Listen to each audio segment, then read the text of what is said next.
Good evening everybody, कैसे हैं आप लोग। अपन ने इलेक्ट्रोस्टैटिक स्टार्ट कर दिया है और इलेक्ट्रोस्टैटिक में थ्योरी फर्स्ट टॉपिक की कूलाम्स फोर्स की कंप्लीट हो गई। क्या क्या पढ़ लिया, तो दो फॉर्मूले आए उसके अंदर। F is equal to 1/4πε0 Q1 Q2 by R square Coulomb's law. यदि मीडियम होगा तो K लगेगा और Q is equal to plus minus n e, that is called the principle of quantization. बाकी सब थ्योरी थी, अब अपने को सिर्फ न्यूमेरिकल करना है। तो ठीक है, अपन न्यूमेरिकल स्टार्ट कर लेते हैं। तो क्वेश्चन नंबर 1 देखें। तीन चार्ज पार्टिकल्स हैं, ये चार्ज पार्टिकल्स, और ट्रायंगल के कॉर्नर्स पर रखे हुए। तो ये वाला प्लस क्यू, ये प्लस क्यू और ये प्लस क्यू, ठीक। और इनके बीच में 3 मीटर की दूरी है। इनके बीच में क्या है, 3 मीटर की दूरी है। हमको ये बताना है कि what is the force on this charge, ठीक है। ए नाम की जगह पे जो चार्ज बैठा है उसके ऊपर फोर्स कितना है, फोर्स ऑन चार्ज ए, ठीक है। सिंपल है क्वेश्चन, कोई ज्यादा कठिन नहीं है। तो ए पे चार्ज कितना रखा है, प्लस क्यू, और बच्चे हुए सब प्लस हैं, तो उसके ऊपर कितना फोर्स है, कोई भी कर सकता। बहुत ही आसान क्वेश्चन, ठीक है। तो आप ट्राई कर सकते हैं। हमेशा ऐसा होगा कि मैं क्वेश्चन देने के बाद जो है वो कुछ सेकंड का गैप दूंगा। यदि आपको आता है तो आप पॉज कर लीजिए, और यदि नहीं आता तो आप सॉल्यूशन देखिए, जैसे उसके बाद ही सॉल्यूशन कर देते हैं अपन, ठीक है। तो अब आप पॉज कर सकते हैं। चलिए सबसे पहली चीज, ये क्वेश्चन में ये देखना है कि इस चार्ज पे फोर्स कौन और किधर लगा रहा है, ठीक है। तो यहां से देखें, सबसे पहले ये प्लस वाला इस प्लस वाले को धक्का देगा, रिपेल करेगा, सही है। और किधर करेगा, तो इस डायरेक्शन में करेगा, इस डायरेक्शन में। तो ये इसने पहला फोर्स लगाया F1। अब ये चार्ज भी तो बैठा हुआ है यहां पे प्लस का, ये भी इसको रिपेल करेगा। तो ये जब इसको रिपेल करेगा तो यूं धक्का मारेगा, यूं धक्का मारेगा, तो ये जो फोर्स लगेगा ये लगेगा F2। इसका मतलब दो चार्ज पार्टिकल्स हैं जो इसके ऊपर फोर्स लगा रहे हैं। तो टोटल फोर्सेस कितने लगेंगे, 2। कोई डाउट। अब दो फोर्सेस निकाल लेते हैं पहले, फिर उसका क्या करना फिर सोचेंगे, ठीक है। तो पहले फोर्सेस निकाल लेते हैं। तो force 1 is equal to, formula क्या, 1/4πε0 Q1 Q2 by R square. और चूंकि मीडियम दिया नहीं है इसलिए अपन वैक्यूम मान के चल रहे हैं, तो यह डायलेक्ट्रिक कांस्टेंट डाला नहीं। अब इसकी वैल्यू डाल दूं मैं, तो 9 × 10⁹ अच्छा, कुछ लोग इसको क्या करते हैं, K लिख देते हैं। ये K से कंफ्यूज मत होना है, छोटा K और कैपिटल K डायलेक्ट्रिक कांस्टेंट होता है। यहां कभी कभी छोटा K लिखते लिखते ऐसा ही छोटा लिख देते हैं, ऐसा तो पता नहीं पड़ता क्या है। तो ये K, इसको पूरे को K बोल सकते हैं, दैट इज 1/4πε0 9 × 10⁹ अभी मैं 9 × 10⁹ लिख रहा हूं, इंटू Q1 पहला चार्ज Q, दूसरा चार्ज भी Q, और डिस्टेंस बिटवीन देम का स्क्वायर, तो उनके बीच की जो दूरी है वो 3 मीटर है। तो 3 का स्क्वायर यानी 9 हो गया, और ये 9 जो है ऊपर वाले 9 से कट गया, ठीक है। तो इससे मुझे जो है वो फोर्स कितना मिला, F is equal to Q square into 10⁹ इतने न्यूटन का मुझे फोर्स मिला, ठीक। अब जो Q स्क्वायर इंटू 10⁹ फोर्स है, क्या उतना ही फोर्स दूसरा वाला भी है।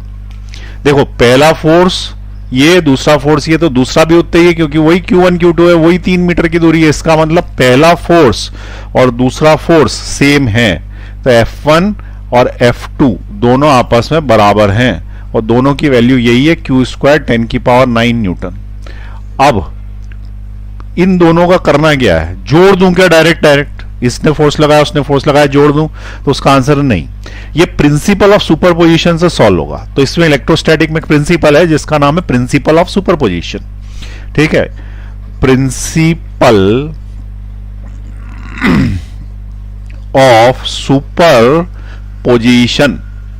प्रिंसिपल ऑफ सुपरपोजिशन ये बोलता है कि अगर एक चार्ज पे दो फोर्स लग रहे हैं, F1 F2 या 3 लग रहे हैं F3, उन तीनों को जोड़ दो, लेकिन वेक्टर में जोड़ो, वेक्टर में, ऐसे सीधे सीधे नहीं जोड़ देना, जितने भी लग रहे हो, तो तुम्हारे ऊपर जो है वो नेट फोर्स मिलेगा। ये प्रिंसिपल ऑफ सुपरपोजिशन है। एक फोर्स दूसरे फोर्स के ऊपर सुपर इंपोज हो जाएगा, सुपर इंपोज मतलब चढ़ जाएगा एक के ऊपर है। तो ये जो दो फोर्सेस लग रहे हैं, एक ये और एक ये वेक्टर से जुड़ेंगे। और तुम्हें याद हो तो वेक्टर का फॉर्मूला है, रिजल्टेंट का फॉर्मूला होता है under of P square plus Q square plus 2pq cos theta. ये फॉर्मूला लगता है वेक्टर जोड़ने के लिए, 11th क्लास का फॉर्मूला है, बहुत ही इंपॉर्टेंट फॉर्मूला है, हमेशा ही काम आएगा, याद रखना है। ठीक, अब क्या है कि यहां पे P यानी एक कोई सा फोर्स, Q यानी दूसरा फोर्स, और थीटा यानी इन फोर्सेस के बीच का एंगल। तो चूंकि हमें पता है कि इक्विलेटरल एंगल है, ट्राइंगल है, तो सभी एंगल्स कितने डिग्री के होंगे, तो उसका आंसर है 60 के। 30 गलत लिख दिया है मैंने, कुछ लोग 30 ही चिल्ला रहे उधर से। ठीक है, सब 60 के होंगे ना, 180 डिग्री हुआ, तो यहाँ पे एंगल बिटवीन देम कितना हुआ, 60 डिग्री। तो यहाँ थीटा की जगह कितना डाल देंगे, 60, और Q1 और Q2 की जगह क्या डाल देंगे, सॉरी P और Q की जगह क्या डाल देंगे, ये वाला फोर्स डाल देंगे। आई बात समझ में? तो यहाँ पे वैल्यू डाल देते हैं, तो resultant is equal to under root of. अब देखो इसमें मैं वैल्यू डालूंगा इतने लंबे चौड़े फॉर्मूले में, तो समय लगता है, और समय घर में बहुत है लेकिन वहां नहीं है, तो इसलिए हर चीज को रेडीमेड कर लेना चाहिए। ठीक है, हर चीज को रेडीमेड कर लेना चाहिए। जैसे मान लो कि तुमने कुछ नहीं किया, तो वो पानी पूरी का ठेला लगाया, ठीक है, तो ऐसा थोड़ी कि जब ग्राहक आएगा तब आलू उबालने बैठोगे या उसकी फुल्की बनाने डालोगे और उसके अंदर पानी, तो सब चीजें जो है वो पहले से करके जाएंगे ना हम। ठीक है, आलू टिकिया छोले टिकिया का ठेला लगाया है, तो आलू उसी वक्त थोड़ी उबाले जाएंगे, तो घर से उबाल के लेके जाएंगे। तो जितना ज्यादा तुम वर्क होम पे कर चुके हो, होमवर्क कर चुके हो, उतना कम परीक्षा में करना पड़ेगा, उतना जल्दी क्वेश्चन सॉल्व होगा। एक चीज ध्यान रखना कि ये जो कंपटीशन है मेडिकल की, मैं 20 साल से पढ़ा रहा हूं, कम से कम 2000 डॉक्टर्स बना चुका हूं अभी तक। मेरा ग्रुप है जो लेटेस्ट में, उसके अंदर डॉक्टर्स जुड़ते आते हैं, तो पिछले 2-3 सालों से ही चालू किया है, तो 250-300 डॉक्टर्स उसके अंदर डाल दिए। तो उस केस में हर बच्चे को ये पता है कि टाइम इंपॉर्टेंट है वहां पे, ना कि क्वेश्चन आता है, तुमको भी याद होगा, तुमको क्वेश्चन आता है, ठीक है, ये क्वेश्चन तुमको भी आता है, लेकिन वहां नहीं कर पाते, वहां पे कम समय पे नहीं कर पाते। इसलिए क्या करो कि मेरी सलाह मानो, जितने फॉर्मूले हैं उसको रेडीमेड करो। रेडीमेड करो मतलब क्या, उसको छोटा करो और छोटा करके रट डालो उसको। ठीक है, रटा हुआ जो फॉर्मूला रहता है वो तुरंत याद आता है, तुरंत लग जाता है। अब तुम उसको डिराइव करोगे पूरा का पूरा, बहुत समय लग जाएगा। वहां पे हमारे पास बिल्कुल समय नहीं है, ठीक, इसलिए हम क्या करेंगे, हम उसको रेडीमेड करेंगे। अब देखो मैं रेडीमेड कैसे कर रहा हूं उसको। ये जो केस आया है इसमें क्या हो रहा है कि दोनों फोर्स बराबर हैं, दोनों फोर्स बराबर है तो P Q के बराबर है। P अगर Q के बराबर है तो मैं एक फॉर्मूला बना के रख रहा हूं रेडीमेड कि जब P Q के बराबर हो तो मुझे क्या करना है। ठीक है, तो मैं P और Q को पुट कर देता हूं यहां पे, तो P को Q पुट कर देता हूं या Q को P पुट कर देता हूं, तो ये सारे के सारे क्या होगा, P होगा। ठीक, तो ये जो रिजल्टेंट आएगा it is under root of P square plus P square कितना हो गया 2p square plus 2 into P square 2p square into कितना हो गया कॉस थीटा। ये समझ में आई बात। अगली स्टेप क्या लूंगा मैं, तो अगली स्टेप लूंगा इन दोनों में से 2p स्क्वायर कॉमन ले लूंगा, तो resultant will be under root of 2p square common, bracket में क्या बचा 1 प्लस कॉस थीटा। यहां तक कहानी समझ में आई। 2p स्क्वायर कॉमन हो गया तो यहाँ 1 बचा, यहाँ cos थीटा बचा। अब cos theta 1 plus cos theta का फॉर्मूला क्या है ट्रिग्नोमेट्री में, तो हमारे पास एक फॉर्मूला है वो याद रखना है, cos 2 theta is equal to 2 cos square theta minus 1। अब क्या है कि बच्चे सिर खुजाने लगते हैं, जो मेडिकल वाले, मैथ्स वालों को तो मजा आता है, उनको तो सब फॉर्मूला आते हैं। मेडिकल वाले बोलते हैं अरे ये कौन सा फॉर्मूला आ गया, वो कौन सा आ गया, नहीं याद करोगे तो नहीं परीक्षा में रिजल्ट आने वाला। सिंपल सी बात है, याद रखना ही है क्योंकि ये न्यूमेरिकल आते हैं। तो तुरंत याद करो, ये फॉर्मूले की कॉपी में नोट करो और पहले इसको रटो, उसके बाद ये क्वेश्चन सॉल्व करना। अगर तुम्हें एबीसीडी नहीं आएगी, इंग्लिश बोलना है लिखना नहीं आ सकता, ये बात समझे। और अगर चौथी मंजिल बनानी है तो पहली मंजिल बनेगी, तुम सीधे चौथी मंजिल बनाने चालू कर दो तो धड़ाम से गिरती है बिल्डिंग। ठीक, तो cos 2 theta is equal to 2 cos square theta minus 1। अब इसको मेरे को कन्वर्ट करना है तो मैं इधर साइड 2 से डिवाइड करूंगा, तो इधर साइड भी 2 से डिवाइड करूंगा। तो यहां पे जब मैं 2 से डिवाइड करूंगा तो ये हो जाएगा 2 से 2 कैंसिल, तो हो जाएगा cos theta which is 2 cos square theta by 2 minus 1। इस माइनस 1 को इधर ले आना तो हो जाता है 1 plus cos theta is equal to 2 cos square theta by 2। यानी कि जब जब 1 प्लस cos थीटा आएगा उसकी जगह 2 cos स्क्वायर थीटा बाई 2 लिखा जा सकता। थीटा बाई 2 का मतलब जितना एंगल दिया 60 डिग्री उसका आधा 30 दिया तो आधा 15 डिग्री। तो ये उठा के 1 प्लस cos थीटा में रख देंगे तो ये हो जाएगा r is equal to under root of 2p square into 2 cos square theta by 2। अब वो रूट से निकाल लें तो 2 और 2 बाहर, पी स्क्वायर भी रूट से बाहर, ये स्क्वायर है तो ये भी बाहर, तो 2p cos थीटा बाई 2 ये फॉर्मूला तब लगाना जब दो वेक्टर्स एक जैसे हो, तुम्हें रिजल्टेंट निकालना हो, जब दो एक जैसे हों, ठीक है, एक जैसे हो। तो ये बड़ा फॉर्मूला भूल के भी ना लगाएं, ये बड़ा फॉर्मूला टाइम वेस्ट करेगा। इतनी स्टेप्स के बाद तुम यहां पहुंचोगे, इससे अच्छा सीधे ये याद रखो। सीधे याद रखोगे तो वहां पे ये क्वेश्चन आधे मिनट में हो जाएगा, और जो बचा हुआ आधा मिनट होगा वो किसी और क्वेश्चन को सॉल्व करने में काम में आ जाएगा। भले ही उसने 1 मिनट दिया तुम्हें सॉल्व करने के लिए, लेकिन वो आधा मिनट बचाना बहुत जरूरी है, क्योंकि कुछ क्वेश्चन टफ आएगा। अब ये क्वेश्चन को सॉल्व कर देते हैं, अब कुछ बचे ही नहीं उसके अंदर। ये जो हमारी वैल्यू आई है F1 और F2 की, दिख रही है, इसको उठा के इसके अंदर रख देते हैं। ये जो वैल्यू आई है ना F1 F2 की, इसको हम इसकी जगह किसकी जगह रख देंगे, P की जगह, क्योंकि 1 ऑफ दी F है। तो इससे हमको रिजल्टेंट मिल जाएगा R is equal to 2, P की जगह Q square into 10 to the power 9, cos theta तुम्हें पता ही है 60 डिग्री डिवाइडेड बाई 2, कॉस 30 हो गया। तो R is equal to 2 cos square into 10 की पावर 9, कॉस 30 की वैल्यू हमको सबको पता है √3/2 होती है। ये कॉस 30 से ये दोनों कैंसिल, तो हमारा आंसर आ जाएगा √3 इंटू 10 की पावर 9 Q स्क्वायर। अब जो भी Q हो उतने न्यूटन, ये हमारा आंसर आ गया। क्लियर हुई बात? तो इतने का उसके ऊपर नेट फोर्स लगेगा, इतने का नेट फोर्स लगेगा। अब सवाल ये किस डायरेक्शन में, तो सिंपल सी बात है, जब दो चीजें यूं जा रही होती है तो बीच में से जाता है, इसको क्या बोलते हैं, लॉ ऑफ पैरेललोग्राम। तो अगर एक इधर लग रहा है फोर्स, एक इधर फोर्स लग रहा है, तो नेट फोर्स किधर लगेगा, ऊपर की तरफ। तो यदि ये चार्ज चलने के लिए स्वतंत्र हुआ और इन दोनों को रोक रखा है और उसको छोड़ दिया, तो जैसे ही छोड़ेंगे सीधे रॉकेट बन के ऊपर की तरफ निकल जाएगा, ठीक है। तो इसको हम क्या बोलेंगे कि रिजल्टेंट का डायरेक्शन वर्टिकल होगा, वर्टिकल। तो ये जो फोर्स लग रहा है किस डायरेक्शन में लग रहा है, वर्टिकल फोर्स लग रहा है। क्लियर हुई बात? नोट कर लें फटाफट।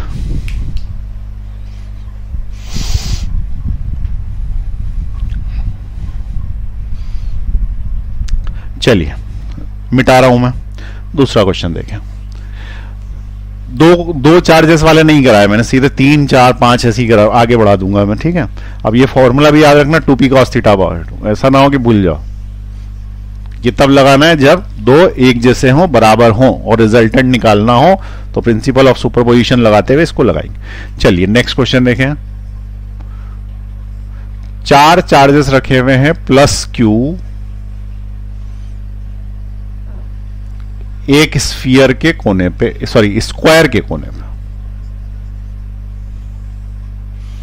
स्क्वायर के कोने पे 4 चार्जेस रखे हुए हैं। हमें ये बताना है कि अगर इसका A है ये, तो what is the net force on any one of the charge, ठीक है। साइड अगर A है लिखी है, तो स्क्वायर है ये भी बता देता हूं, तो इधर भी A लिख देता हूं। Find force on any charge, find force on any charge, किसी भी चार्ज पे फोर्स निकाल दो, किसी भी चार्ज। तो देखें, तुमको करना है तो तुम पॉज दबा दो।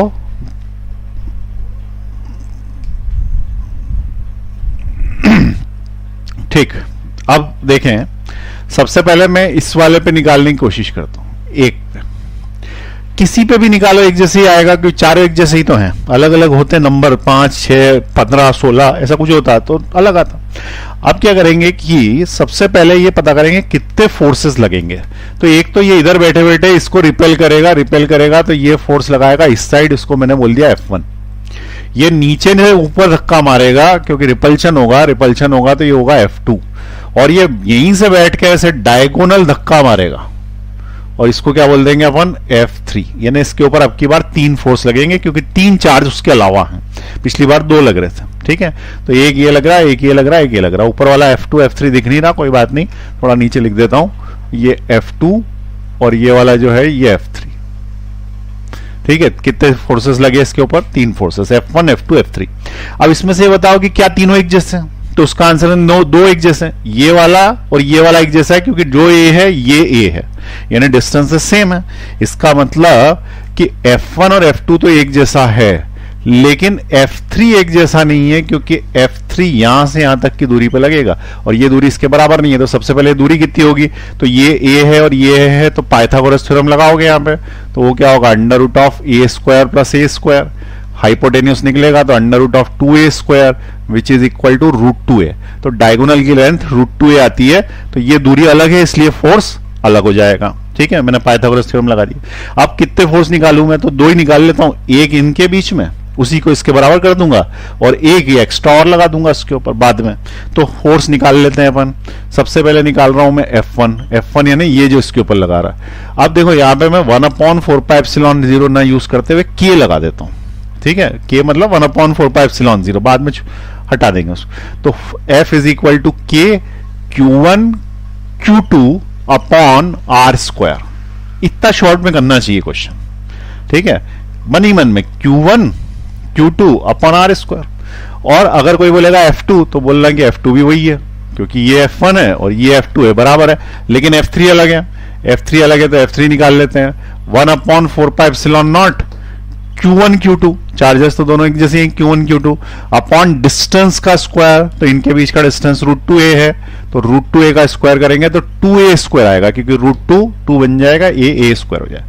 फोर्सेस निकल गया F1 F2 F3, ठीक है। अब करना क्या करना है, तो रिजल्टेंट तो हमारे पास जो फॉर्मूला है वेक्टर का, वो एक बार में दो ही सॉल्व कर सकता है, P और Q, तीन नहीं कर सकता। तो पहले दो सॉल्व करेंगे, उसके बाद तीसरे का सोचिंग करना क्या है। तो किन दो को सॉल्व करूं, इन दोनों को करूं कि इन दोनों को करूं कि इन दोनों को करूं। तो सबसे पहली चीज, इनको और इनको करना आसान है, क्योंकि ये दोनों बराबर है और बराबर के लिए हमारे पास एक रेडीमेड फॉर्मूला, तो हम वो पहले वाला फॉर्मूला लगा देंगे। तो अब मैं सॉल्व किस किस को कर रहा हूं, 1 और 2 को। तो यहां मैं क्या लिख रहा हूं, resultant of force F1 and F2। F1 और F2 का रिजल्टेंट फोर्स, इसका मतलब ये F1 और ये F2 का, अभी डायगोनल वाले का नहीं लिया, वो अलग है इसलिए उसको नहीं लिया। तो यहां पे हमने क्या बोल दिया कि भाई P Q के बराबर है, तो तुम शॉर्टकट फॉर्मूला यूज कर सकते हो। शॉर्टकट रेडीमेड फॉर्मूला क्या है, resultant is equal to 2P cos θ/2, ठीक, ये फॉर्मूला यूज कर सकते हो। अब ये फॉर्मूला यूज कर सकते हो, तो यहां पे मैंने लिखा R is equal to 2, P की जगह मैं कोई सा भी लिख दूं, ये दोनों ही एक जैसे, तो KQ² अपॉन A², ये हो गया मेरा P cos θ/2। थीटा किन किन के बीच में, एंगल इस वाले वेक्टर और इस वाले वेक्टर के बीच में, यानी F1 और F2 के बीच में। तो क्या तुम्हें F1 और F2 के बीच का जो एंगल है वो 90 डिग्री दिख रहा है, और हाथ दिख रहा है, तो यहां पे 90 आएगा, ठीक है, यहां क्या आएगा, 90 आएगा। आगे लिखें तो R is equal to 2KQ² upon A² cos 45, 90/2 45, cos 45 1/√2, तो ये हो गया 1/√2। अब इस 2 को लिखोगे √2 इंटू √2, और एक √2 से कैंसिल आउट कर दोगे, तो ऊपर बचेगा √2 KQ² अपॉन A²। ये आ गया तुम्हारा एक स्टेप में रिजल्टेंट ऑफ F1 F2। अब बचा क्या, ये वाला बचा। अब इसका और इसका क्या करना है, इन दोनों का रिजल्टेंट निकल गया, मतलब ये दोनों मिक्स हो गए, अब मिक्स होकर एक नया बन गया, तो ये नया बन गया, ठीक है। अब इसका और इसका ही कुछ करना है, इसका और इस नए जो दो मिलके बन गए उनका कुछ करना है। तो क्या करें, तो सबसे पहले जब भी रिजल्टेंट निकालो, देखो लग किधर रहा है। तो ये सोचो कि एक इधर लग रहा है और एक इधर लग रहा है, तो रिजल्टेंट कहां जाएगा, बीच में से, वो हमेशा डायगोनल ही जाता है, लॉ ऑफ पैरेललोग्राम से। अगर एक आदमी इस टेबल को यूं खींच रहा है और एक इधर खींच रहा है, तो जाएगी कहां टेबल, इधर जाएगी ना, यही तो उसका रिजल्टेंट आएगा। तो तुम्हारा जो F2 है और तुम्हारा जो F1 है, उसका रिजल्टेंट यहां आएगा, जो अभी अपन ने निकाल लिया, ठीक है। ये रिजल्टेंट जो निकाला ना, ये यहां आएगा, और F3 ऑलरेडी उधर ही लग रहा था। अब जब F3 ऑलरेडी उधर ही लग रहा था, तो रिजल्टेंट और F3 की तो दिशा ही सेम हो गई, और जब डायरेक्शन ही सेम हो जाता तो सादा जोड़ देते, सिंपल सी बात है। 10 न्यूटन एक ही डायरेक्शन में लगेंगे तो 20 ही होंगे, और 10 इधर और 10 इधर लगेंगे तो 0 हो जाएंगे, 10 इधर और 10 इधर लगेंगे तो फॉर्मूले से निकाल लेंगे, तीन ही तो ऑप्शन है उसके अंदर। तो अब की बार क्या करना, रिजल्टेंट में F3 को सिंपल जोड़ देना, तो जोड़ दो, तो जोड़ देते हैं, ठीक है। तो फाइनल आंसर के लिए हमने क्या बोला, net force is equal to resultant जो तुमने निकाला ये प्लस F3 जोड़ दो, क्योंकि बोथ हैव सेम डायरेक्शन, दोनों के डायरेक्शन सेम है, इसलिए सादा जोड़ देंगे। तो रिजल्टेंट की जगह मैंने लिखा ये √2 KQ² upon A² plus F3 की जगह लिखा मैंने KQ² अपॉन 2A²। इन दोनों में से KQ² अपॉन A² कॉमन ले लिया, तो यहां पे बचा √2 प्लस वहां पे बचा 1/2। ये हमारा नेट फोर्स आ गया, और इसका डायरेक्शन किधर आया, इसका डायरेक्शन आया अलोंग, इसका नाम कुछ दे दो ए बी, तो अलोंग द डायगोनल। तो अलोंग द डायगोनल लिख देता हूं, अभी नाम नहीं दिया इसलिए, अलोंग डायगोनल। इतना फोर्स लगेगा उसके ऊपर, ठीक है। तो ये क्वेश्चन देखो अपन ने पिछली बार से तेज कर लिया, और अभी मैं समझा रहा हूं, बिना समझाए अगर लिखूंगा तो फटाफट कर दूंगा वो तो, क्योंकि मुझे तो स्टेप्स दिमाग में लेनी है। तो इतने शॉर्ट में लेना, ये लेना है, सीधे ये फॉर्मूला लगाना और इनको जोड़ दिया, 3 स्टेप्स में हो जाता है बड़े से बड़ा क्वेश्चन। ये मेडिकल में आ चुका कई बार, ठीक है, लिख लें।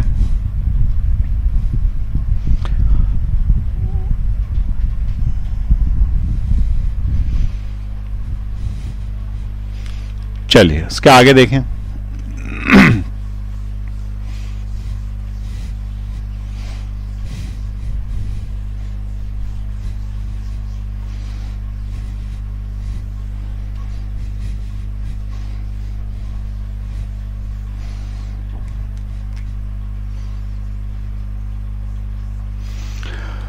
अब उसके बाद मान लें कि एक चार्ज यहां रखा हुआ है प्लस क्यू,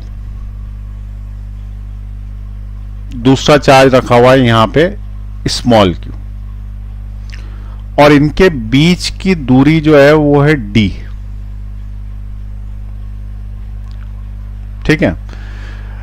अब जो प्लस क्यू और स्मॉल क्यू की जगह Q1 Q2 करना पड़ेगा, Q1 और Q2। और ये चार्ज रखे कैसे हैं, तो क्वेश्चन ये है कि we have a big charge capital Q, बड़ा चार्ज था capital Q, we have to divide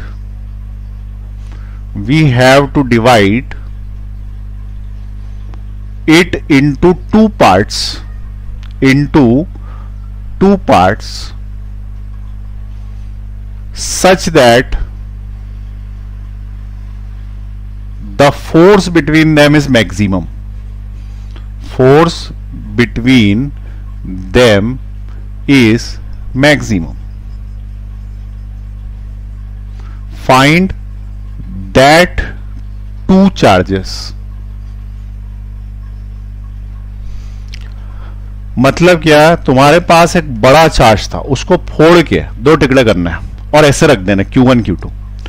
तो Q1 Q2 की वैल्यू बताओ जिससे वो चार्जेस मैक्सिमम हो, ठीक है, मतलब जिनके चार्जेस ही मैक्सिमम, उनके बीच में लगने वाला फोर्स मैक्सिमम हो, ठीक। तो देखिए थोड़ा समझाता हूं पहले क्वेश्चन क्या है। मान लो कि 100 कूलाम चार्ज था तुम्हारे पास बड़ा, तो तुम्हारे पास ऑप्शन ये है कि तुम एक तरफ 10 रख दो और एक तरफ 90 रख दो, ठीक है। या दूसरा ऑप्शन ये है कि एक तरफ 40 रख दो तो दूसरी तरफ 60 रख दो, या फिर एक तरफ 50 दूसरी तरफ भी 50, या एक तरफ 20 तो दूसरी तरफ 80। ऐसे तुम तोड़ के 2 टुकड़े कर सकते हो ना। अब हमको ये बताना है कि इनमें सबसे ज्यादा फोर्स किस में लगेगा। तो सबसे ज्यादा फोर्स किस में लगेगा, तो पहले अपन ऐसे लॉजिकली बना देते हैं, इसको सॉल्व करने की जरूरत नहीं। कैसे मैं सॉल्व करता हूं, F is equal to Q Q1 Q2 by R square, ये फॉर्मूला ही लगाऊंगा। तो इसमें ना तो तुम K बदल रहे हो ना आर स्क्वायर बदल रहे हो, ना डिस्टेंस भी वही है। तो Q1 Q2 की वैल्यू ही ज्यादा होगी तो फोर्स ज्यादा हो जाएगा। Q1 Q2 की वैल्यू का मतलब ये कि अगर Q1 है इधर वाली लाइन और ये वाली लाइन Q2 है, तो Q1 Q2 यानी इनका मल्टीप्लीकेशन ज्यादा होना चाहिए। जिस केस में भी इनका मल्टीप्लीकेशन ज्यादा होगा वो उसमें मैक्सिमम फोर्स होगा। तो मल्टीप्लाई करो, 9 इंटू 1 9, इसमें 900 आएगा। Q1 Q2 की वैल्यू बाद में यहां रख के फोर्स निकाल लेंगे। इसमें 6 4 24 आएगी 2400, इसके अंदर आएगी 2500 और इसके अंदर आएगी 8 इंटू 2 1600। तो इसका मतलब मैक्सिमम जो आई है वो ये आई है। तो हमें 50-50 करके चार्ज रखना चाहिए। आई बात समझ में, 50-50 जो चार्ज होगा, तो यहां पे जो बड़ा चार्ज Q है उसमें कितना यहां रखूं और कितना यहां रखूं, ये क्वेश्चन था। तो उसका आंसर है Q/2 Q/2। क्लियर हुई बात। तो ये आंसर है, लेकिन ये कोई मेथड थोड़ी है, ये तो ऐसे ही कर दिया मैंने लॉजिकली। मेथड क्या है, तो मेथड मैक्सिमा मिनिमा से सॉल्व करना पड़ेगा इसको, ठीक है। मैक्सिमा मिनिमा से सॉल्व करना पड़ेगा। तो कैसे सॉल्व करते हैं, तो उसके लिए क्या करते हैं कि हम मान लेते हैं कि पहला वाला चार्ज Q है, ठीक है, पहला वाला चार्ज क्या है, Q है, Q स्मॉल q। तो दूसरा वाला जो चार्ज होगा वो कैपिटल Q माइनस Q होगा। बोलो हाँ कि ना?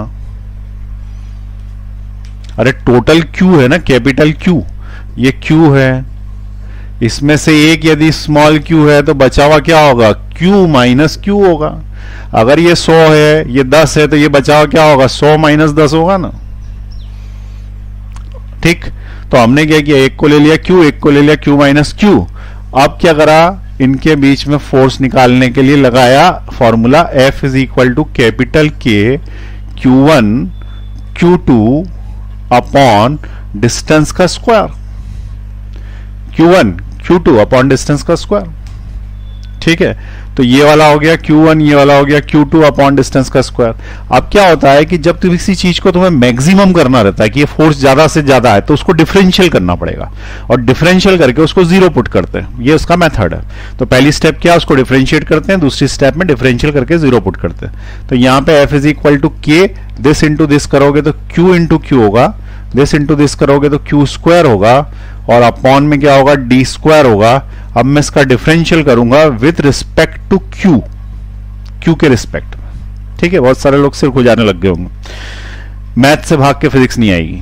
ठीक है, पहले 11th क्लास का डिफरेंशियल कैलकुलस वीडियो देखो पूरा मेरा, उसके बाद फिर पढ़ना, नहीं तो क्या होगा, कुछ नहीं आएगा, मजा नहीं आएगा उसके अंदर। ठीक है, लॉजिकली वो कर सकते हो जो मेथड पहले मैंने बताया था, लेकिन वो अच्छा नहीं है, मतलब वो कभी लगता कभी नहीं लगता। उसको ऐसे थोड़ी कि हर बार अपन 10 20 30 40 करके नंबर करेंगे। ये स्टैंडर्ड मेथड है, इससे ही करना है। अब ये K बाई डी स्क्वायर ऐसा का ऐसा लिखना है, और इसका डिफरेंशियल करना है, तो Q का डिफरेंशियल होगा Q। ऐसा क्यों? क्योंकि अगर तुमको याद हो तो D by D x of x का डिफरेंशियल 1 होता है, यहां पे Q ही x है, x जैसा वेरिएबल है। और अगर मैं बोलूं एक्स स्क्वायर का डिफरेंशियल, तो उस केस में वो क्या होता है? 2x होता है ना, ये 2 कूद के आगे आता है, ऊपर से कम होता है, तो इस Q स्क्वायर का डिफरेंशियल क्या होगा? 2Q। x का, इसको बोल दिया x का हो गया 1, और इसका क्या हो गया? 2Q हो गया, 2 आगे कूद के आया इक्वल टू। बस अगली स्टेप में जीरो पुट करना है, तो ये जीरो यहीं पुट कर देता हूं, ये जीरो तो इतना ही बचेगा, यही जीरो हो जाएगा। और ये अगर जीरो हो गया तो उस केस में क्या होगा? Capital Q is equal to 2Q हो गया। और मुझे क्या चाहिए था? छोटा Q चाहिए था, तो छोटा Q कितना आ जाएगा? Q by 2। इसका मतलब यदि एक Q बाई 2 है तो बचा हुआ भी Q बाई 2 होगा, तो इसका आंसर आएगा Q बाई 2, यानी कि पहला चार्ज तुम्हें रखना है Q बाई 2, और दूसरा भी चार्ज तुम्हें क्या रखना है? Q by 2। यानी 50-50 पे यदि रखोगे तो मैक्सिमम फोर्स आता है। 50-50 पे रखोगे तो क्या होगा? मैक्सिमम फोर्स आएगा। इसका मतलब 100 कूलम दे तो 50 इधर 50 इधर रख दो, सबसे ज्यादा फोर्स उसी केस में आएगा। तुमने 10-90 या कुछ भी करने की कोशिश करी, नहीं आता फोर्स ज्यादा। ठीक है, तो ये क्वेश्चन कैलकुलस बेस्ड है, लिख लें इसको, क्योंकि एक ही जैसे क्वेश्चन बहुत सारे नहीं कराए जा सकते, वैरायटी होनी चाहिए, तो इसलिए क्वेश्चन बदलेंगे, टाइप बदलेगा। 11 का मैथ्स आना जरूरी है, नोट कर लें। और कैलकुलस आज ही सोच लें, अगर नहीं आता है तो आज पढ़ना है हमको। ठीक है, वीडियो देखें कैलकुलस का, लिख लिया था आपने। अब दूसरा क्वेश्चन देखें। दो चार्जेस हैं, ठीक है, एक जैसे, दोनों को 10-10% बढ़ाया और वहीं रखे रहने दिया, तो ये बताओ कि अब उनके बीच में लगने वाला फोर्स कितने % बढ़ जाएगा? क्वेश्चन समझ में आया? There are two identical charges kept at certain distance. If the magnitude of both is increased by 10%, what will be the percentage increase in the force? ठीक, तो लिख लें क्वेश्चन को। There are two identical charges kept at certain distance, छोड़ दो उसको आगे। two identical charges, if both are increased by 10%, find percentage increase in force। Find percentage increase in force. ठीक है, ये नेक्स्ट क्वेश्चन है। अब देखो, अगर तुम्हें परसेंटेज इंक्रीज यानी कि परसेंटेज आता है तो ये क्वेश्चन कर पाओगे, कि क्वेश्चन में वैरायटी है। अभी इसके पहले कैलकुलस लग गया था, उसके पहले वेक्टर लग गया था, अब क्या लग रहा है? परसेंटेज लग रहा है। तो सिंपल सी बात है, क्वेश्चन पूछता हूं, यदि तुम्हारा आंसर सही होगा तो तुम्हें परसेंटेज आता नहीं है, नहीं हो तो बोल देना कि नहीं आता। जैसे मान लो कि कोई चीज 100 थी पहले, यानी 100 रुपए किलो गेहूं था या कुछ भी, ठीक है, 100 नहीं थी पहले, क्योंकि शुरुआत में तो कम होती है बाद में बढ़ती है। तो मान लो 80 रुपए किलो गेहूं था या घी था, ठीक है, जो घी है वो कितने था, 80 रुपए किलो था अब 100 रुपए किलो है। 80 रुपए किलो था अब 100 रुपए किलो है। बताओ कितने प्रतिशत बदला, कितने परसेंट बढ़ा। 80 से 100 हो गया, कितने परसेंट बढ़ा, ठीक है, फटाफट बताएं कितने परसेंट बढ़ा। तो देखें, यदि तुमने आंसर 20% दिया है तो ये गलत है, ठीक है, ये 20% नहीं बढ़ा, ठीक है, कितने परसेंट बढ़ा, 25%, ठीक है, इसका आंसर क्या आएगा, 25% बढ़ा। दूसरा बताओ, यदि कोई सी चीज सस्ती हो गई, मान लो 100 थी, अब जो है वो 80 हो गई, 80 रुपीज केजी हो गई, तो बताओ कितने परसेंट चेंज हुआ, कितने परसेंट चेंज हुआ। 100 थी 80 हो गई, कितने परसेंट चेंज हुआ, कर लिया, अरे इतनी देर में तो हो जाना चाहिए। तो यदि तुम्हारा आंसर 20% है तो ये सही है,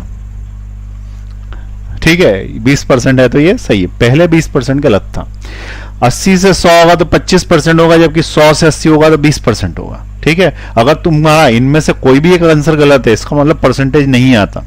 एक क्वेश्चन और बता दें, एक आदमी की सैलरी जितनी भी थी 10,000 रुपए महीना थी, हमने 10% कम कर दी, नहीं पहले बढ़ा दी, हमने उसकी सैलरी 10% बढ़ा दी, खुश हो गया वो, ठीक है। अब हमने उसकी सैलरी 10% घटा दी, अब 10% कम कर दी, बताओ कोई फर्क पड़ा क्या सैलरी में, हाँ कि ना, कोई फर्क पड़ा क्या। तो उसका आंसर है, अगर तुमने सोचा कि उसका आंसर हां है तो तुमने सही सोचा, उसकी सैलरी में फर्क पड़ गया, ठीक है, पहले जैसी नहीं रही, अब चेंज हो गई। उसका रीजन क्या है, तो रीजन यह है कि देखें, मान लो कि उसकी सैलरी जो है वो 100 रुपए थी, 100 रुपए से कैलकुलेट करते, 100 रुपए ही थी, अब तुमने 10% बढ़ा दी, यानी कितनी कर दी, 110 कर दी। 10% बढ़ाना मतलब 110%, तो 100 पे 10% यानी 10 एक्स्ट्रा, 110। अब तुमने 10% कम करी, तो इसका 10% निकालो, पहले इसका 10% निकालो, ये 0 0 0 0 कैंसिल, 11 रुपए आते हैं। 11 रुपए यदि कम कर दोगे नई सैलरी 110 में से, तो 99 रुपए आता है, इसका मतलब नुकसान हो गया, पहले 100 ही सही था। लेकिन जिसको ये गणित नहीं आता, उसको लगता है कि हाँ वैसी की वैसी है, तो उसको उसका एम्प्लॉयर बेवकूफ बना देगा कि 10% बढ़ा के 10% कम कर दी। अब उतनी तो है, लेकिन उतनी नहीं हुई, कम हो गई है उसके अंदर। अब इन तीनों में से यदि एक भी क्वेश्चन तुम्हारा गलत है, इसका मतलब परसेंटेज क्लियर नहीं है, तो पहले परसेंटेज क्लियर करेंगे, क्योंकि क्वेश्चन ऊपर मैंने लिख दिया परसेंटेज क्लियर है नहीं, अगला क्वेश्चन गलत हो जाएगा, एक आध रट लोगे, उसके बाद क्या करोगे। इसका मतलब परसेंटेज के कंसेप्ट क्लियर कर लो, ठीक है, बहुत ही आसान है, और ये सारे क्वेश्चन भी बन जाएंगे उसके बाद कितने परसेंट पे क्या होता है। नहीं तो जैसे मैंने बोला कि 60 था 80 हो गया, कितने परसेंट बढ़ा, तो लोग 20 बोलते हैं, ठीक है, 60 था 80 हो गया, अरे 20 नंबर बढ़ा, परसेंटेज थोड़ी बढ़ा। 60 से 80 हुआ तो 20% थोड़ी बढ़ा, 20 नंबर बढ़ा, ठीक है, परसेंटेज पूछ रहा हो। तो परसेंटेज के लिए क्या करना, देखें, सबसे पहले कोई सी चीज यदि 100 थी और वो हो गई 120, तो बताओ कितने परसेंट बढ़ी। तो उसका आंसर है 20%। 20% बढ़ी है, ठीक है, 100 थी 120 हो गई, 20% बढ़ी, क्योंकि तुम्हारे नंबर पहले 80 थे, 100 में से आते हैं नंबर जनरली, तो 80 थे, मान लो 90 आने लग गए तो 10% बढ़े ना। तो यहां पे 100 था 120 हो गई तो 20% बढ़ा। अब 20% बढ़ा तो उस केस में हम क्या बोलेंगे कि इसको कैलकुलेट कैसे किया, तो मन ही मन में सोचो कैसे कैलकुलेट किया। तो हमने क्या बोला, परसेंटेज चेंज यदि तुम्हें निकालना है तो this is old value, this is new value, ये नई वैल्यू है पुरानी वैल्यू है। तो तुमने किया क्या, मनी मन में इसको इसमें से माइनस किया, यानी कि क्या किया तुमने, न्यू वैल्यू में से ओल्ड वैल्यू माइनस करा, यानी 120 में से पहले कितने माइनस करे, 100 माइनस करे, 120 में से 100 माइनस करे। उसके बाद तुमने क्या किया कि इसका परसेंटेज लेने के लिए ओल्ड वैल्यू से डिवाइड किया, ओल्ड वैल्यू से, तो ऊपर आया 20 और नीचे आया 100, और परसेंटेज लेने के लिए 100 का मल्टीप्लाई करना पड़ता है, तो 100 का और मल्टीप्लाई किया, 100 से 100 कट गया, तो तुम्हारा आंसर 20% आ गया। यही कैलकुलेशन करा है तुमने, जो चीज नई थी उसमें से पुरानी माइनस करी, पुराने से डिवाइड करी इंटू 100, तो यही फॉर्मूला बनेगा, नया माइनस पुराना अपॉन पुराना इंटू 100%। ये परसेंटेज चेंज का फॉर्मूला है, नया माइनस पुराना, new minus old upon old. ठीक है, ऐसे ही याद कर लो इसको, नया बहुत जगह काम आएगा ये, नया माइनस पुराना। मैंने तो ऐसे ही देसी फॉर्मूले बना रखे हैं सारे, ठीक है, और अच्छे अच्छे विदेशियों की जान ले लेता हूं, अच्छी अच्छी विदेशी किताबों की जान ले लेता हूं इन्हीं फॉर्मूले से। तो नया माइनस पुराना अपॉन पुराना इंटू 100%, ठीक है, ये फॉर्मूला काम आएगा परसेंटेज चेंज के लिए। नया माइनस पुराना अपॉन पुराना इंटू 100, उधर कोने में 100 लिखा है वो दिख नहीं रहा, तो इंटू 100%। ठीक, चले अब क्वेश्चन सॉल्व करके देख लेते हैं। जैसे मान लो कि मैंने तुमसे बोला था कि पहले उसके नंबर 80 थे, अब उसको 100 आ गए, तो तुमने बोला 20% चेंज हुआ, मैंने बोला नहीं 25% चेंज हुआ। तो देखो ये वाला क्या है, ये ओल्ड नंबर थे, ये नए नंबर हैं, तो परसेंटेज चेंज का फॉर्मूला लगाओ, नया नया 100 माइनस पुराना 80 अपॉन पुराना 80 इंटू 100। अब इसमें से ये कैंसिल आउट हो गया, तो 20 ऊपर 80 नीचे इंटू 100, ये 0 से 0 कैंसिल, ये 4 बार कैंसिल, 100 को 4 से डिवाइड करोगे तो 25% आएगा ना, 25%। तो इसलिए 25% चेंज आया था 80 to 100। अब तुम बोलोगे उल्टा करते हैं तो फिर 20 क्यों आता है, तो उल्टा करके देख लो, उल्टा करोगे तो ये 100 था, अब क्या हो गया 80 हो गया, यानी it is old, this is new. Percentage change क्या है, नया माइनस पुराना, यानी 80 minus 100 divided by old, old is 100 into नया माइनस पुराना अपॉन पुराना इंटू 100। अब 100 से 100 कैंसिल हो गया, ऊपर आंसर क्या आया -20, तो इसका आंसर क्या है 20% चेंज। तो जब 100 से तुमने 80 किया तो 20% आया, 80 से 100 किया तो 25% आया, तो अलग अलग आता है ना, ऐसे मन से थोड़ी बोल सकते फॉर्मूला लगाए बिना। अब कोई पूछ रहा होगा ये माइनस क्यों आ गया, माइनस ये बताता है कि घट गई चीजें परसेंटेज चेंज में, क्योंकि 100 था 80 हो गए, मार्क्स कम हो गए, कीमत कम हो गई, तो उस केस में क्या हो गया माइनस में आने लगेगा। चीजें बढ़ रही होगी तो आंसर काय में आने लगेगा, प्लस में आने लगेगा। क्लियर है सभी का, ठीक है। तो ये फॉर्मूला यूज करना है, नया माइनस पुराना अपॉन पुराना इंटू 100। परसेंटेज चेंज के सारे क्वेश्चन में, मैकेनिक्स में कितने बार आया हो क्वेश्चन कि मोमेंटम 10% बढ़ाया तो बताओ काइनेटिक एनर्जी कितने परसेंट बढ़ेगी, ठीक है। तो वो फॉर्मूला जो है यही तो लगेगा उसके अंदर, नया माइनस पुराना अपॉन पुराना इंटू 100। ठीक, तो मिटा रहा हूं मैं इसको, ये सब लिखने की जरूरत नहीं है, साइड में लिखना हो तो लिख लें, लेकिन क्वेश्चन देखें। ठीक, इसको भी हटा रहा हूं। हमारा फॉर्मूला ये बन गया है, एक और देख लो, तुम ही करके देख लो, साइड में करो। 6 कोई सी चीज 80 थी, 80 थी बोला 60 हो गई तो कितना परसेंट चेंज हुआ। कोई सी चीज 120 थी 240 हो गई तो कितना परसेंट चेंज हुआ। एक और लिख लें, अगर मान लो 40 थी 120 हो गई तो कितना परसेंट चेंज हुआ। ये 3 क्वेश्चन फटाफट करके बताओ, फटाफट पॉज दबाओ, 1 मिनट में निकाल के बताओ। फॉर्मूला सामने लिखा हुआ हो गया, चलो देखें फटाफट। क्विक, हर चीज तेज करनी है अपने को, ठीक है, स्पीड बढ़ानी है। फॉर्मूला तो आई है, तो देखें कैसे करेंगे। पहला वाला कर रहा हूं मैं जब करूंगा तो स्लो करूंगा कि मुझे समझाना है, मुझे कंपटीशन नहीं निकालनी। अभी मेडिकल का पेपर आया था, ठीक है, अभी जो मेडिकल का पेपर आया था, एक क्वेश्चन जो है वो करने में ज्यादा से ज्यादा 30 सेकंड लग रहे थे मुझे। पूरा पेपर कर डाला मैंने, सबसे पहले इंडिया में हमने ही दिया है उसका सॉल्यूशन, ठीक है, किसी बड़ी क्लास का नहीं आया। सबसे पहले हमने जो है उसका सॉल्यूशन बना के नेट पे अपलोड कर दिया था, ठीक है। देखते से आंसर आते हैं, अगर आपकी प्रैक्टिस होगी देखते से आएंगे। मुझे यहाँ पे समय इसलिए लगेगा क्योंकि मैं तुम्हें समझा रहा हूँ, मेरा काम यहाँ पे टीचर का है, ना कि कोई ऐसे स्टूडेंट में सॉल्व कर रहा हूँ। तुम्हें जल्दी सॉल्व करना है, तुम्हारी स्पीड होनी चाहिए, ठीक। तो देखिए मैं तो धीरे धीरे समझाऊंगा।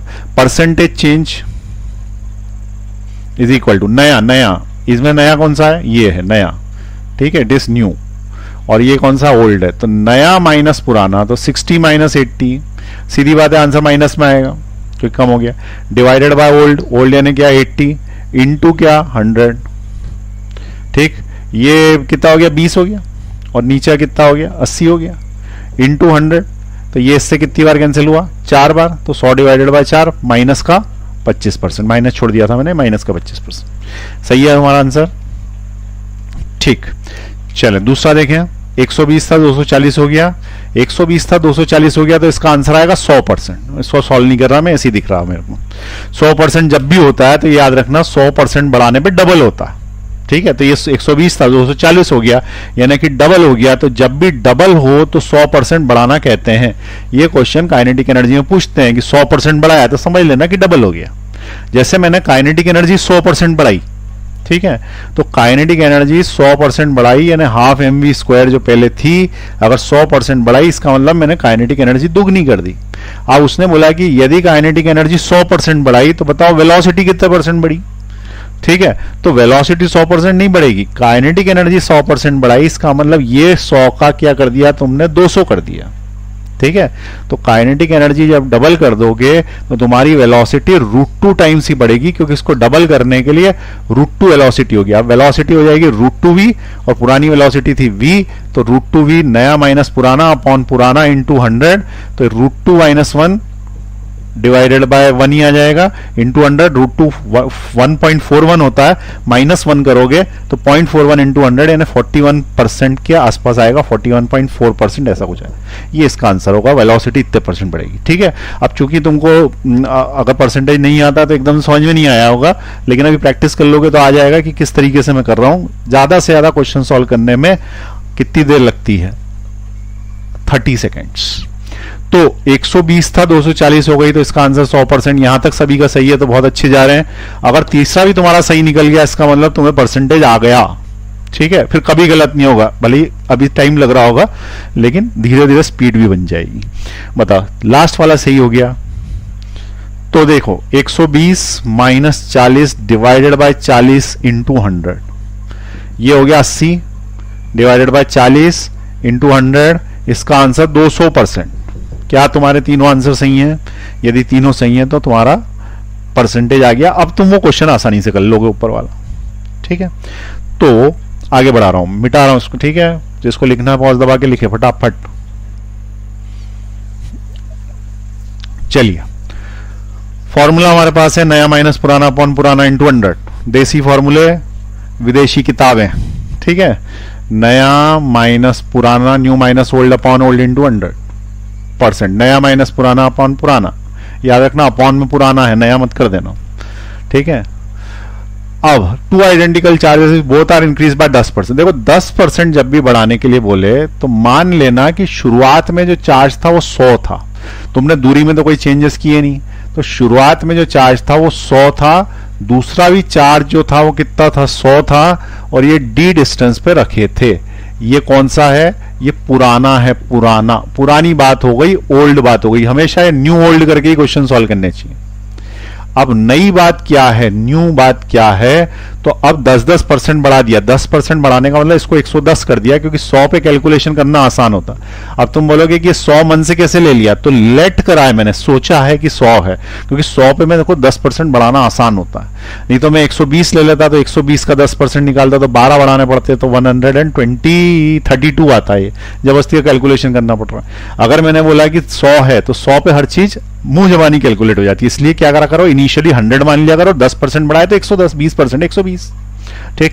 तो 100 था, अब कितना हो गया 110, ये भी 100 था 110 हो गया।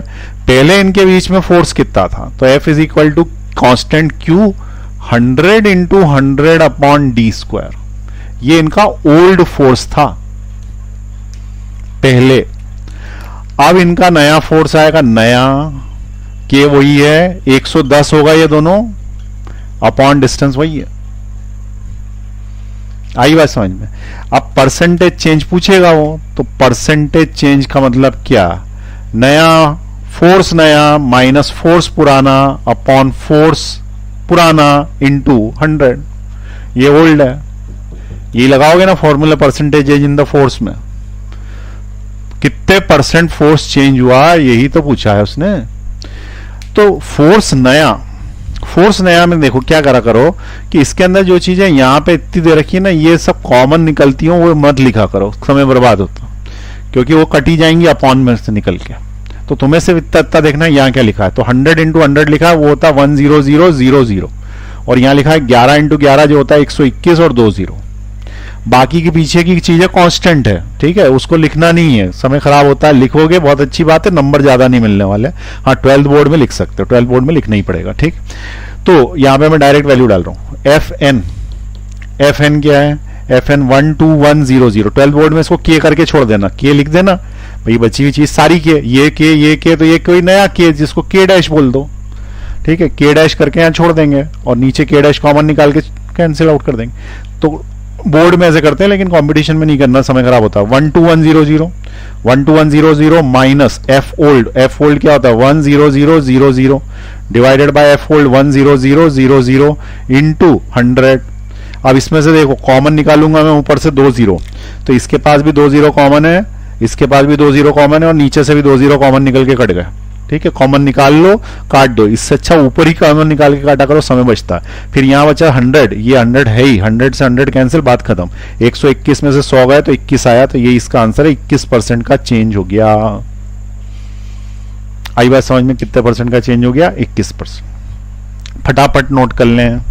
अगला क्वेश्चन आपको करना है सेम यही का यही।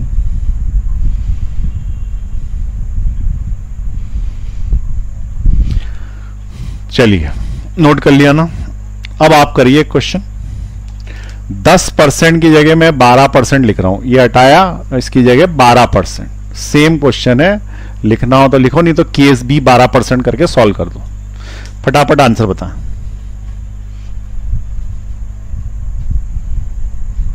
फटाफट आंसर बताएं। चलिए, क्या आपका आंसर 44% आ रहा? 44% अगर आ रहा है तो गलत है, ठीक है। इसका आंसर 44% नहीं है। कुछ बच्चे क्या करते हैं, कुछ अपना दिमाग ज्यादा लगा लेते हैं, बोलते हैं 11 इंटू 11 121 तो आंसर 21 आया, तो 12 इंटू 12 144 तो आंसर 44 आएगा। ऐसा नहीं होता, ठीक है। ऐसे इतना भी नहीं लगाना, इतना भी शॉर्टकट नहीं मारना कि आंसर ही गलत हो जाए। 12% वाले के हिसाब से इसका आंसर 24% के आसपास आना चाहिए, 25 पॉइंट कुछ आ जाएगा, ठीक है, 25.44 ये आंसर आएगा इसका। 24% से आसपास क्यों बोला मैंने, तो मैंने दिमाग में ट्रिक लगाई है, कभी बताता हूं कैसी ट्रिक लगाता हूं मैं, लेकिन पहले सॉल्यूशन बताऊं इसका। 12%, ठीक है। तो देखो, फोर्स ओल्ड निकालोगे तो वो आएगा constant 100 into 100 divided by distance square which is equal to 10000 के डैश। और अगर मैं न्यू फोर्स निकालूंगा तो आएगा के 120 इंटू 120, क्योंकि मैंने 12% बढ़ाया है, divided by 2 is equal to 12 into 12, ठीक है। कितना हो जाएगा 12 इंटू 12, करो उसको। 12 इंटू 12 144, 00 इंटू के डैश। आई बात समझ में? 12% बढ़ाया है तो 12% बढ़ाने से 12544 होता है क्या? 12% बढ़ाया, अच्छा मैंने 20% बढ़ा दिया, अरे 20 नहीं बढ़ाना, यही तो गलती करते हैं, इसको 12% ही बढ़ाओ, 12%। तो 12% कितना हो जाएगा 112 इंटू 112, ठीक है। ये वाली गलती से वो आंसर 40% आ जाता है जो अभी किया था। तो 112 में 112 का मल्टीप्लाई करो, 12% बढ़ाओगे तो 112 होगा ना, तो 112 में 112 का मल्टीप्लाई करो, तो 2 इंटू 2 4, फिर 2, फिर 2, फिर 2, फिर 1, फिर 1, 4 4 3, सही कर रहा हूं मैं, 4 2 2, फिर अगली स्टेप, अच्छा एक छूट गया, 3 बार आएगा ना ये दोनों, फिर ये आएगा 2 1 1, देखो मल्टीप्लीकेशन ही भूल गए, तो ये हो गया 4, 2 और 2 एक 4 और एक 5, फिर ये हो जाएगा 2 और ये 2, 1 2 5, ठीक है, ये आएगा इसका। तो 12544 के डैश। क्लियर हुई बात? अब परसेंटेज चेंज निकालेंगे, परसेंटेज नया माइनस पुराना, ये नया है, 12544 के लिखने की जरूरत नहीं है, divided bye 10000 divided by old 10000 into 100, इसमें से इसको माइनस करोगे तो 25.44 आएगा ना, क्योंकि इसके 2 जीरो कैंसिल और परसेंटेज में ये चेंज हो गया। अरे शॉर्टकट मार दिया, कुछ नहीं करा, ये 2 जीरो से 2 जीरो काट दिए, इसको इसमें से माइनस किया तो 2544 आया, 2544 को तो 100 से डिवाइड किया तो पॉइंट इधर लग गया, तो 25.44% इसका आंसर आएगा ना। तो इसका आंसर किन लोगों ने गलत किया? जो गलती मैंने करी वैसी वाली करी होगी। 12 × 12 144, तो 44%, वो 20% चेंज करोगे तो आंसर आएगा वैसा, ठीक है। 12% पे ये आंसर आएगा। तो अब अगर 20% पे चेंज बोलेंगे तो तुम्हारा आंसर वही आएगा जो तुमने पहले निकाल लिया था। कुछ बच्चों ने यही निकाला होगा, तो ये वाला आंसर सही है। अब ये बताओ कि अगर अपने से गलती हो जाए तो फिर अपने को कैसे पता पड़ेगी? तो उसके लिए एक शॉर्ट ट्रिक है, लेकिन शॉर्ट ट्रिक बताने के पहले एक क्वेश्चन करा रहा हूं, वो उसी में लग जाएगी, ठीक है। तो अब एक और चीज मैं बताऊं कि सारी चीजों की एक शॉर्ट ट्रिक्स होती हैं, मैं शॉर्ट ट्रिक्स से पढ़ाता हूं, और शॉर्ट ट्रिक्स जब लगाते हैं तो कम समय में क्वेश्चन सॉल्व हो जाता है, ठीक है। तो मैं बीच बीच में तुम्हें शॉर्ट ट्रिक्स बताता जाऊंगा कि ये मेथड लगाया करो, ये मेथड नहीं लगाया करो, ठीक है। तो यही वाला क्वेश्चन देखें। मान लो कि इस क्वेश्चन में ऑप्शंस होते हैं, ऑप्शंस, ठीक। ऑप्शन होता पहले नंबर पे 25.44, अगर ऑप्शन दिए होते तो तुम कौन सा लगाते, ठीक है। 25 कितना आंसर आ रहा था अभी अपना? 25.44 ही आ रहा था ना, तो 25% के आसपास। मान लो कि दूसरा ऑप्शन होता 40.30%, ठीक है। तीसरा ऑप्शन होता 72%, ऐसे अप्रोक्सीमेटली। चौथे नंबर पे होता 10-12% एंड सो ऑन। या पीछे का भी मैं पॉइंट भी हटा देता हूं, ये 4 जो है इसमें अप्रोक्सीमेट लिख देता कि अप्रोक्सीमेट इनमें से कौन सा आता, ठीक है। तो बताओ कौन सा आता?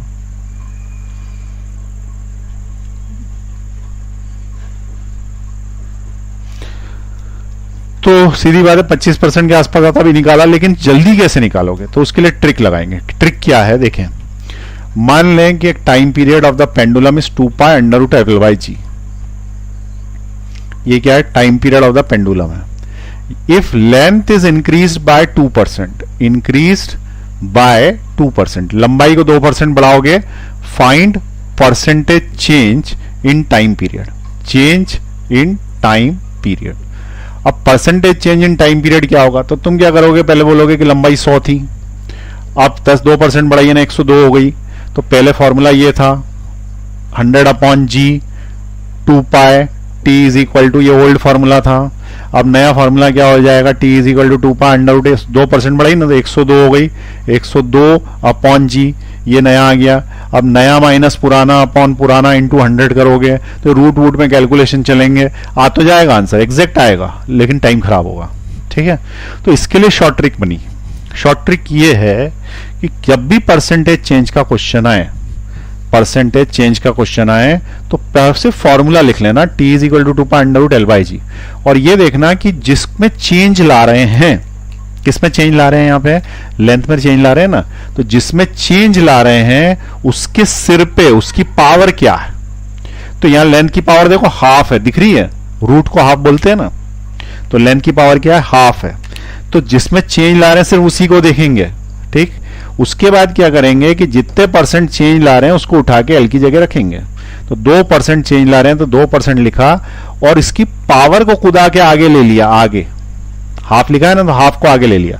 अब क्या होगा? ये इससे कैंसिल आउट हो जाएगा, तो 1% जो आंसर आएगा वो इसका चेंज होगा किसके अंदर? टाइम पीरियड में। और ये हमारा आंसर आ गया, कोई कैलकुलेशन की रिक्वायरमेंट नहीं है, डायरेक्ट आता है, ठीक है। तो ये जो महा ट्रिक है परसेंटेज की, महा ट्रिक, इसको लगानी है। कब तक लगानी है? कब तक ये काम करेगी? तो उसका आंसर है 5%, ठीक है। उसके बाद ये डिवीड होना चालू हो जाती है। भाई ट्रिक है, मेथड थोड़ी, इसीलिए तो पहले मेथड पढ़ाया। अगर हर बार लग रहा होता तो मैं खुद ही उसी से स्टार्ट करता तो मेथड काय को पढ़ाता।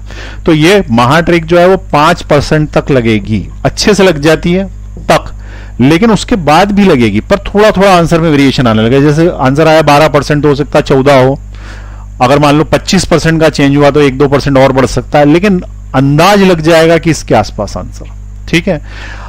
अब देखें यहां पे इस वाले में मैंने 12 का 24% क्यों बोल दिया था? जैसे मैंने 12 का 24 बोला तो 24 के आसपास आंसर होगा तो मैं लगा दूंगा 25। उसका रीजन क्या है?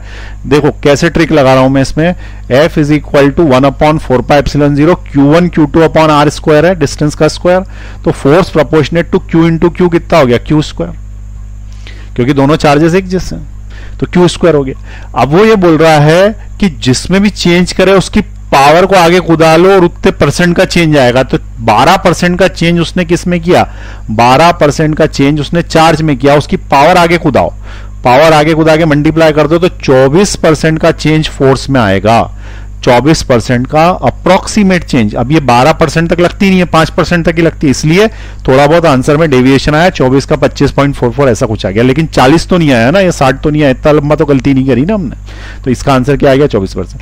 अब देखो इसके पहले मैंने 10% चेंज किया था, ठीक है, 10% चेंज किया था, तो 10% चेंज पे हमारा आंसर आना चाहिए उसका दुगना, तो 10% चेंज पे आंसर आना चाहिए 20%, ट्रिक्स है। और हमारा आंसर पिछली बार कितना आया था, 21%, काफी पास, ठीक है। तो जब ऑप्शन दूर दूर हो तो हम ज्यादा कैलकुलेशन ना करते हुए सीधे ट्रिक लगाएं, लेकिन ऑप्शन पास पास हो तो कैलकुलेशंस करें, और अगर 5% से कम हो तो ये कैलकुलेशन करे ही नहीं, सीधे ही ट्रिक लगाएं। इस तरीके से सॉल्व होता है। अब एक क्वेश्चन तुमको बोलता हूं शॉर्ट में, मन ही मन में सॉल्व करके बताओ कि अगर मैं वेलोसिटी को 3% बढ़ाऊंगा तो बताओ काइनेटिक एनर्जी कितने परसेंट बढ़ेगी। वेलोसिटी को 3% बढ़ाऊंगा, काइनेटिक एनर्जी कितने परसेंट बढ़ेगी, फटाफट बताइए। बिल्कुल सही आंसर 6%, 6%, क्योंकि काइनेटिक एनर्जी का फॉर्मूला क्या है, हाफ mv स्क्वायर। तो तुमने जब वेलोसिटी 2% बढ़ाई, सर 3% बढ़ाई, तो इसको तो आगे टू कूदा लिया और 3 को इसके आगे लिख लिया, तो इसका आंसर कितना आ गया, 6%। जो पावर होती है उतने गुना कर देना पड़ता है, उतने टाइम्स जो पावर होती है कूदा के आगे लिया और परसेंटेज में लिख दो, आंसर 6%। और यहां पे चूंकि 5 से कम है तो आंसर हमारा 99.9% सही है, ठीक है। एक आधी हो सकता है इसका आंसर 6.1 हो या 5.9 हो, ठीक है, इतना अंतर हो सकता, बाकी कुछ नहीं। 5% के अंदर ट्रिक एकदम बढ़िया लगती, तो ये ट्रिक लगानी है, ठीक। तो आज अपन ने क्या सीख लिया, कुछ न्यूमेरिकल्स करना चालू करें, किस पे, कूलॉम्स लॉ पे। तो हमारा जो फॉर्मूला था F = 1/4πε0 Q1 Q2 bar square, इसके ऊपर क्वेश्चन करें।